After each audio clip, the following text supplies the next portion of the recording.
자, 주신 우리 하나님의 말씀 같이 받들어 읽겠습니다. 사도행전 2장 1절로 13절까지. 오순절이 되어서 그들은 모두 한 곳에 모여 있었다. 그때 갑자기 하늘에서 세찬 바람이 부는 듯한 소리가 나더니 그들이 앉아있는 온 집안을 가득 채웠다. 그리고 불길이 솟아오를 때 혓바닥처럼 갈라지는 것 같은 혀들이 그들에게 나타나더니 각 사람 위에 내려앉았다. 그들은 모두 성령으로 충만하게 되어서 성령이 시키시는 대로 각각 방언으로 말하기 시작하였다. 예루살렘에는 경건한 유대 사람이 세계 각국에서 와서 살고 있었다. 그런데 이런 말소리가 나니 많은 사람이 모여와서 각각 자기네 지방 말로 제자들이 말하는 것을 듣고서 어리둥절하였다. 그들은 놀라 신기하게 여기면서 말하였다. 보시오, 말하고 있는 이 사람들은 모두 갈릴리 사람이 아니요 그런데 우리 모두가 저마다 태어난 지방의 말로 듣고 있으니 어찌된 일이요? 우리는 바데 사람과 메데 사람과 엘람 사람이고 메소포타미아와 유대와 갑바도기아와 본도와 아시아와 부르기아와 밤빌리아와 이집트와 구레네 근처 리비아의 여러 지역에 사는 사람이고 또 나그네로 머물고 있는 로마 사람과 유대 사람과 유대교에 개종한 사람과 크레타 사람과 아라비아 사람인데 우리는 저들이 하나님의 큰일들을 방언으로 말하는 것을 듣고 있어. 사람들은 모두 놀라 어쩔 줄 몰라서 이게 도대체 어찌된 일이요 하면서 서로 말하였다. 그런데 더러는 조롱하면서 그들이 세술에 취했다고 말하는 사람도 있었다. 제가 토요일 날 이제 한국에서 들어오는데 북경에서 비행기를 갈아탔어요. 근데 개찰구에서 이렇게 표를 줬더니 그 끊는 아가씨가 You are upgrade 그러더라고요. 뭐야? 업그레이드 됐다고? 그리고 별 신경을 안 쓰고 그냥 들어갔어요. 그래서 에이, 그 앞자리 좀 주나 보다 하고 표를 봤더니 비즈니스 클래스를 준 거예요. 그래서 이게 웬일인가? 그러고 보니까 스위치를 누르니까 의자가 쫙 눕더라고요. 얼마나 눕나 봤더니 완전히 누워. 그리고 조금 있더니 음식을 주기 시작하는데 제 메뉴가 뭐냐면 랍스터 스테이크. 랍스터하고 스테이크를 주더라고. 제가 또 그런 걸 처음 먹어봤잖아요. 못 먹던 디저트도 주고 또 에피타이저도 주는데 야 이거 처음 먹는 것도 있더라고. 그래서 조금 과하게 먹은 것 같아요. 그러니까 인조했습니다. 그리고 뭐 테이블도 이렇게 천을 깔아서 주더라고요. 그래서 야 이런 일도 있구나. 그래서 잘 먹고 이렇게 반쯤 기대다가 묵상하다가 아 이제 자야지. 그리고 완전히 누워서 자는데 조금 많이 먹은 거야. 속이 거북하기 시작하더라. 좀 거북한 이러고 뒤척이는데 이 홍콩 악센트가 아주 강하게 들리기 시작해요. 그 앞에 자리에서 아마 초행길에 만난 것 같은 그런 분홍빛 이야기가 이게 들리는 거예요. 차라리 내가 영어를 몰랐으면 소음일 텐데 이게 내용이 들리니까 자꾸 이게 신경이 쓰이면서 잠이 안 와. 그러면서 속으로 불평이 생기기 시작하더라고요. 비즈니스 클래스까지 타가지고 말이야 좀 교양 있게 조용조용히 얘기하지. 그러니까 나중에 보니까 제가 앉은 자리 바로 옆에가 엔진이 붙어 있어요. 그러니까 이 사람들이 말이 서로 안 들리니까 더 크게 남들은 불을 다 껐는데 아까는 좋다고 잘 먹은 음식이 부대끼니까 야 이거 왜 이러지? 잠도 안 오고 차라리 에코노미 클래스에서 그냥 담요 이렇게 뒤집어 쓰고 딱 반쯤 기대면 벌써 잠들었을 텐데 하는 생각이 스쳐 지나가니까 제가 그 순간에 스탑, 조금만 더 하면 불평이 생기겠더라고요. 그나마 영어를 몇 마디 이렇게 할 수 있고 남이 하는 얘기 대충 알아듣는 그 영어 실력이 부담스러워지고 공짜로 비즈니스 클래스를 얻어 타고 아주 먹어보지도 못했던 디저트까지 과일 주스까지 다 얻어먹은 주제에 그것까지 불평이 나오더라고요.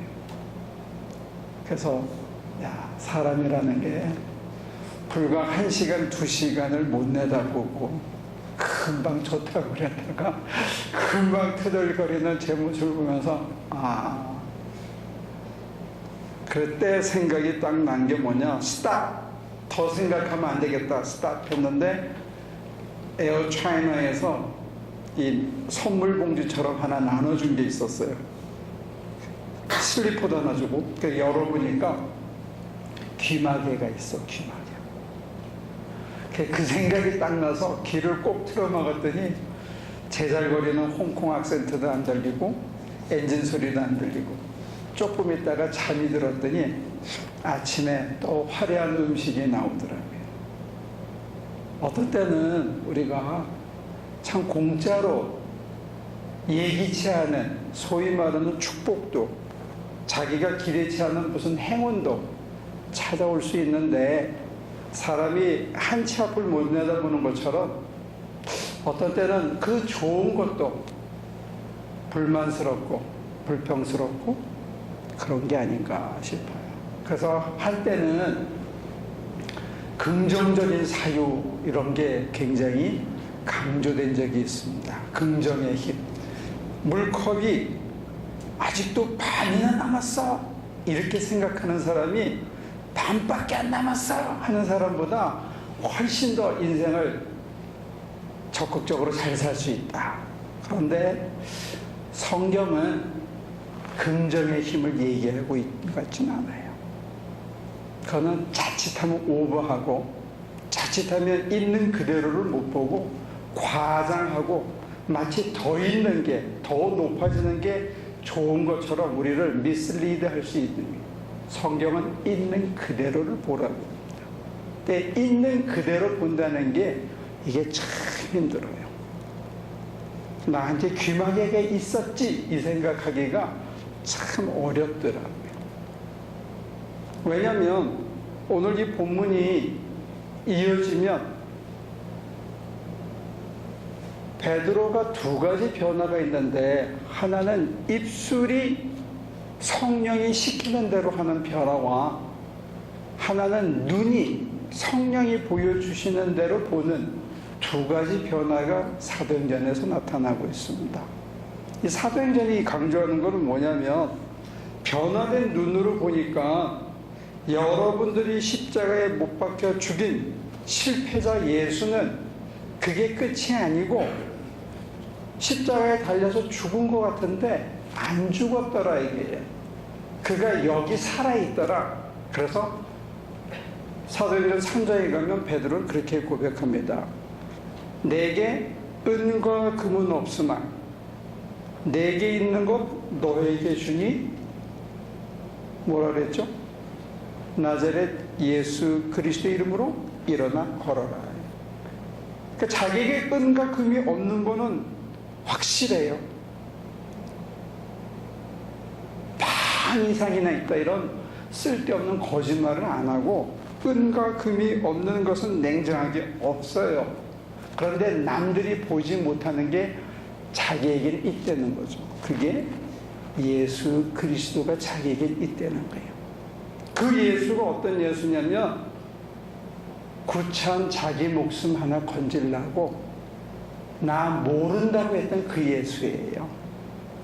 나 그 예수 모른다고 저주하고 맹세하던 그 예수고 버렸던 예수예요.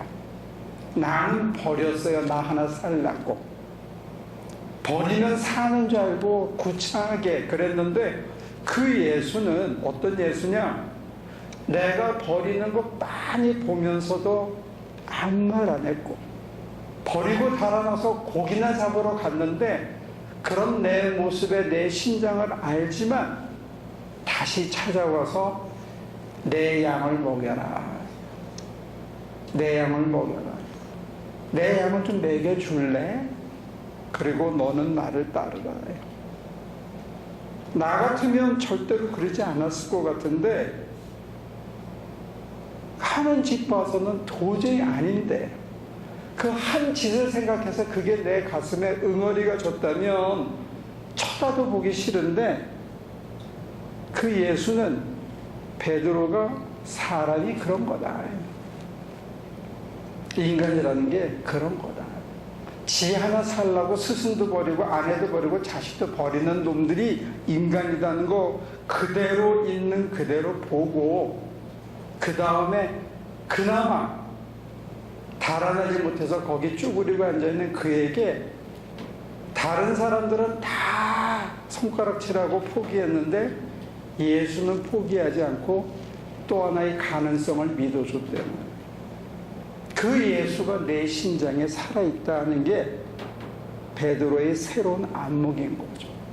분명히 죽었어요. 내 눈으로 봤을 때.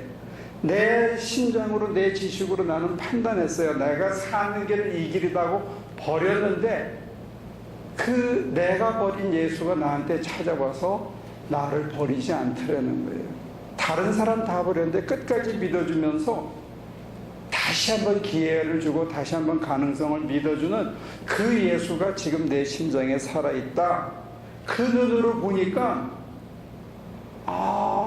선지자 요엘을 통해서 하나님이 이미 말씀하신 거였다. 그날에 가서 내 영을 부어줄 테니까 젊은이들은 예언을 하고 늙은이들은 꿈을 꾸고 청년들은 환상을 보는 일이 벌어질 거다.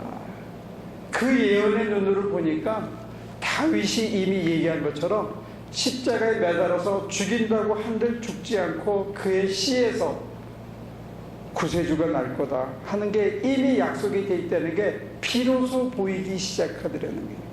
그리고 그 약속된 약속이 내 심장에 지금은 살아있더라 하는 게 이게 베드로의 고백이고 설교거든요. 근데 사실은 베드로가 여러분과 제가 잘 아는 대로 열심히 따라다녔잖아요. 그리고 뭐라 그래요? 선생님, 우리가 선생님 외에 모든 것을 버리고 선생님을 쫓아 싸운즉 무엇을 얻으리까? 이렇게 묻거든. 버리고 따라가는데 선생님은 뭐라 그러냐? 누구든지 나를 따라오려거든 자기 아버지와 자녀와 형제와 자매와 자기 어머니를 버리지 않는 자는 내게 합당치 않다. 누구든지 나를 위하여 복음을 위하여 아버지와 그리고 자녀와 그리고 형제와 자매와 어머니를 버린 자는 100배나 상을 받고 영생을 얻을 거다. 이미 얘기해 주셨어요. 근데 그때 안 들린 거예요. 왜 안 들렸느냐?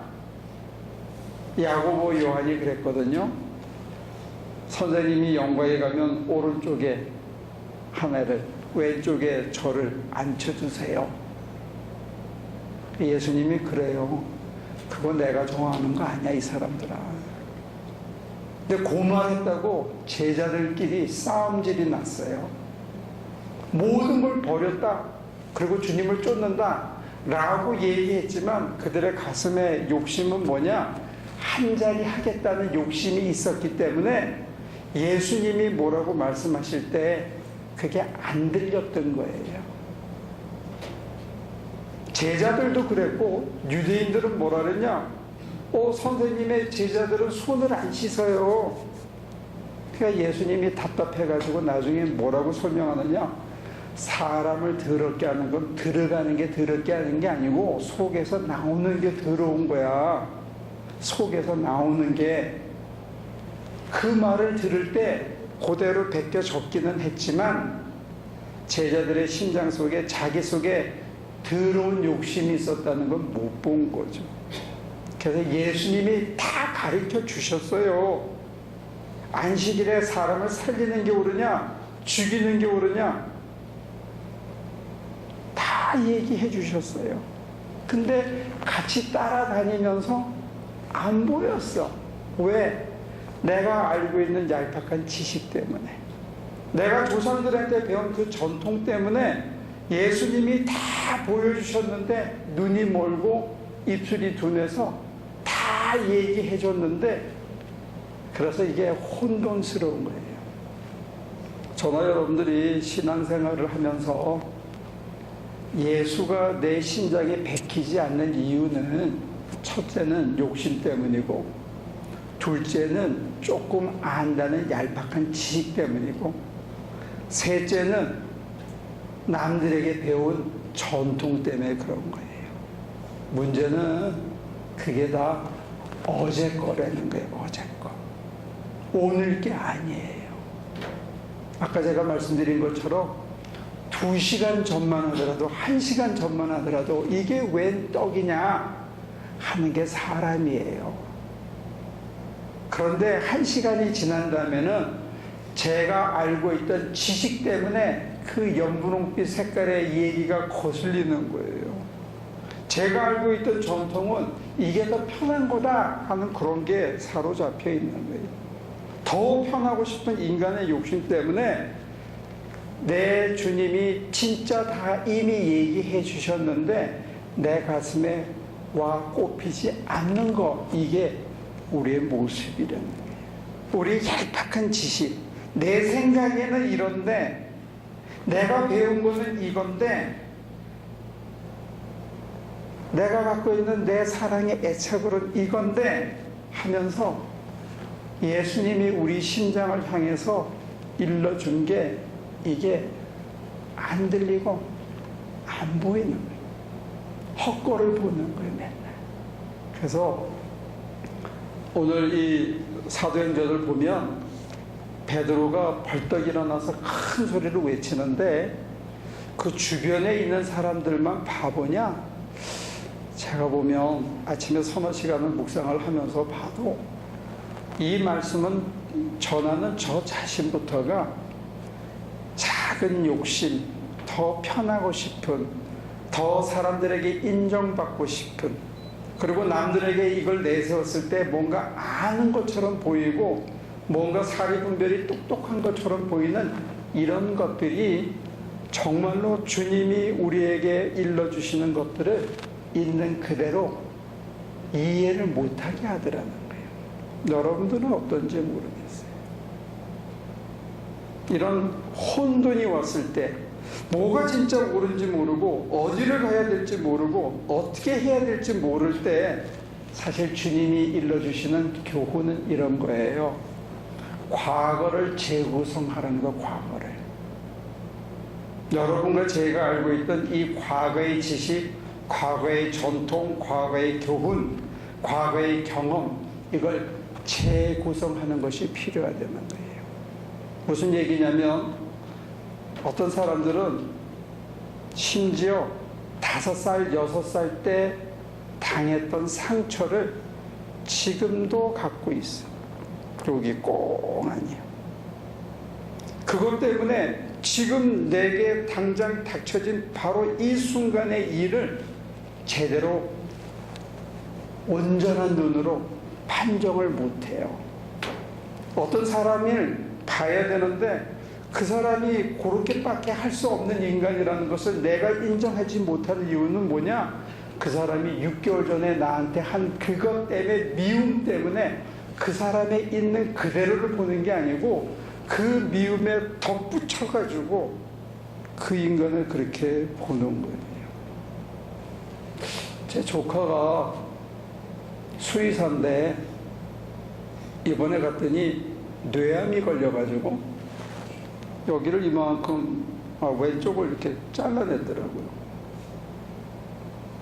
그리고 걷어낼 만큼 걷어내고 더 걷어내면 언어신경과 운동신경을 건드리기 때문에 더 못 걷어내고 고기만 딱 건져냈다고 그래요. 그리고 지금 방사선 치료를 받고 있어서 제가 신방을 갔었는데 제가 물어본 얘기는 이겁니다. 너 살고 싶으냐? 사람들은 다 자기가 살고 싶다고 생각을 해요. 근데 목사의 눈에 보면 어떤 사람들은 살고 싶지 않은데 그냥 사는 사람이 있어요. 자기가 살고 싶은지 살고 싶지 않은지도 모르고 그냥 사는 사람들이 있어요. 속에서는 진짜 죽고 싶은 거예요. 근데 그냥 어쩔 줄 몰라서 억지로 살아가는 사람들이 있더라고요. 사람이 얼마나 어리석으냐면 자기 뱃속을 자기가 못 보고 산다는 거예요. 근데 이게 안 보여요. 1시간 전에 일어날 일을 1시간 후에 모르듯이 우리가 내 속을 내가 정말 욕심 때문에 그런 건지 집착 때문에 그런 건지 살고 싶은지 죽고 싶은지 사람이 자기 속을 못 보고 산다는 거예요. 그거는 사실은 남의 인생 살다가 끝내는 거죠. 이게 사람이더라고요. 저보다 17살이 어린 놈이 뇌암이 걸려가지고 그걸 다 걷어냈는데 2달이 지나서 이제 겨우 말을 하기 시작한다고 그래요. 근데 삼촌이라는 목사가 조카한테 한 얘기가 뭐냐? 너 진짜 살고 싶냐? 여러분들은 살고 싶습니까? 산다면 어떻게 살고 싶습니까? 어떤 모양으로 살다가 어떻게 가고 싶습니까?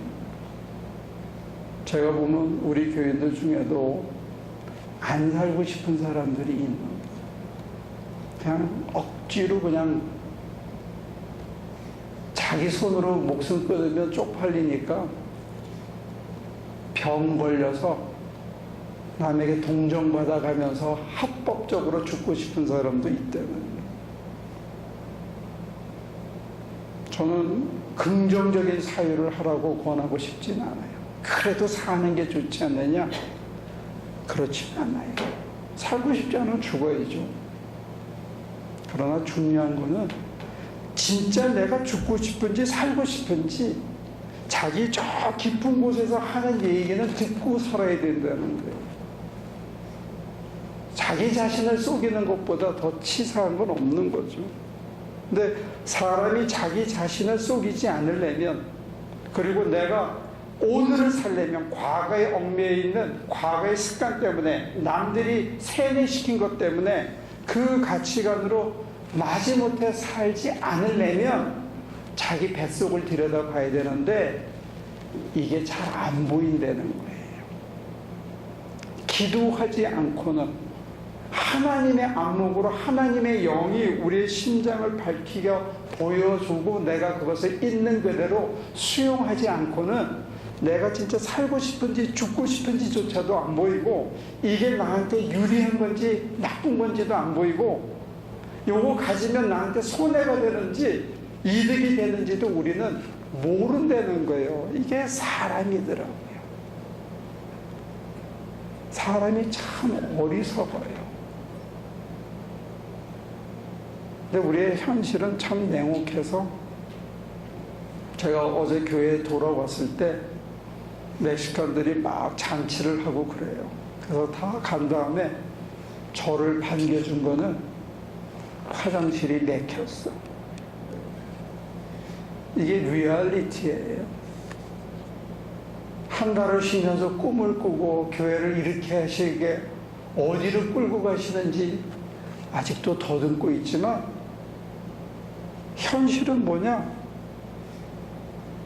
여러분들을 만나는 반가움에 들뜨는 그것도 감사한 일이지만, 현실은 뭐냐? 저기를 여러분들이 다 집에 간 다음에 이따가 제가 뚫어야 된다는 거예요. 이건 현실이에요. 여러분과 제가 환상에 취해서 오늘 지금 내가 이랬으면 좋겠다, 나는 왜 이렇지 않지, 이거 가지고 불평과 불만이 많은 사람들이 있는데, 여러분들이 내리는 그 판단 자체가 안 맞다는 거예요. 왜? 살고 싶은지 죽고 싶은지조차 모르는 게 우리고, 지금 당장 좋다고 생각하는 게 1시간 후에 안 좋아질 수 있다는 거예요. 그리고 히스패닉 아이들이 이렇게 변을 보면, 제가 인종적인 편견 때문에 그런지 몰라도 여러분들이 이렇게 하고 간 거보다 훨씬 냄새가 많이 나. 얘네들이 콩과 고기를 많이 먹어서 그런지 몰라도. 근데 그것은 액츄얼리티고, 저걸 치워야 되는 것도 제 몫이다 하는 걸 제가 그냥 받아들이는 거예요. 그것 때문에 불만 가질 일도 없고, 그것 때문에 내 신세가 왜 이러냐 찬탄할 필요도 없고, 그것 때문에 왜 멕시칸 애들은 변을 많이 보는가 하고 과장할 필요도 없어요. 그냥 생겼구나, 뚫어서 치우고 물 내려서 깨끗해지면 that's it.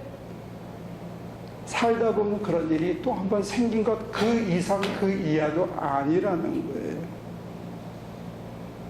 47의 뇌암으로 얼마나 더 살지, 앞으로 30년, 40년을 더 살지 아무도 몰라요. 아무도.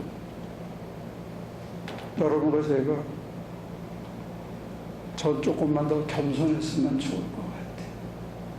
내가 아무것도 모른다는 사실을 받아들이고, 내가 내 속조차도 모른다는 걸 받아들이고, 하나님의 안목으로 살아간다면 오늘 내게 벌어진 일 있는 그대로만, 거기다가 긍정을 붙이지도 말고 부정을 붙이지도 말고 해야 되는 것 속에서 그냥 그대로만 덤덤하게 해내가다 보면, 우리도 베드로처럼 언젠가 그런 말을 하게 되는 날이 올지 모르겠다. 내게 은과 금은 없어도 여기 뭐가 있다? 내 안에 예수가 있다. 그 예수를 따라가다 보면 우리가 고백하기로 죽은 자 가운데서 살아났다. 그에게 있어서는 죽음이 끝이 아니더라. 왜 죽음이 끝이 아니었냐? 제자라는 놈들이 한 자리 하려고 그렇게 쫓아다니고, 수제자라고 떠들던 놈이 자기를 버리고 달아나도, 그래 사람이 그런 거지 뭐, 인간이 다 저기서 족인데 뭐 하고 있는 그대로 수용하는 안목이 우리 스승 예수에게는 있었다는 게, 우리에게 필요한 거는 그건지도 몰라요. 그러면 있는 그대로 인간에 대해서, 내게 닥친 환경에 대해서 엔진 소리가 귀를 뚫겨서 있는 그대로 받아들이면 그것을 능히 극복할 수 있는, 그냥 수용할 수 있는 어떤 우리가 미처 알지 못하던 새로운 힘이 저와 여러분들 속에서 시작되지 않을까. 내게 은과 금은 없어도 나에게 있는 것 너에게 주니 나자렛 예수 그리스도의 이름으로 일어나 걸어라. 우리 함께 걷는 놀라운 역사가 있기를 빕니다. 기도합니다.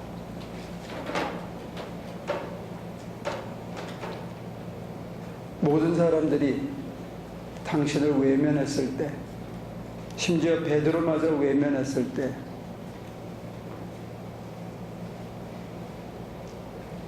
네가 다 굴기 전에 날 부인할 거다라고 이미 어느 정도 감지하고 계셨고, 사람의 뱃속을 알고 계셨기에 덤덤히 있는 그대로 받아들였던 스승 예수를 기억합니다. 그 마음을 우리에게도 주시기를 구합니다. 어떤 일이 닥쳐도, 누가 뭐라 그래도, 심지어 우리 자신이 우리를 배신해도 있는 그 모습 그대로 바로 그 자리에서 다시 한번 출발할 수 있게 하시고, 사람에 대한 애정과 사랑을 실망으로 포기하지 않게 하시고, 주어진 환경이 우리를 배신해도, 우리가 원하지 않는 방향으로 굴러가도 바로 그 자리에서 우리가 할 수 있는 것, 해야 하는 것 능히 감당해서 무에서 유를 이루셨던 하나님의 본성을 매일매일 삶에서 하나씩 이루어가는 우리들 되게 하여 주옵소서. 그릇된 과장으로 우리를 속이지 않게 하시고, 우리가 앞서서 절망하기 싫어서 빈정거리고 마치 아닌 것처럼 미리 앞서서 할 수 없다라고 금을 긋는 그런 어리석은 일도 하지 않도록 우리를 주장하여 주옵소서. 지금 주어진 것, 우리에게 주어진 전부입니다. 여기에서 최선을 다할 수 있게 늘 도와주시옵소서. 예수님의 이름으로 기도합니다.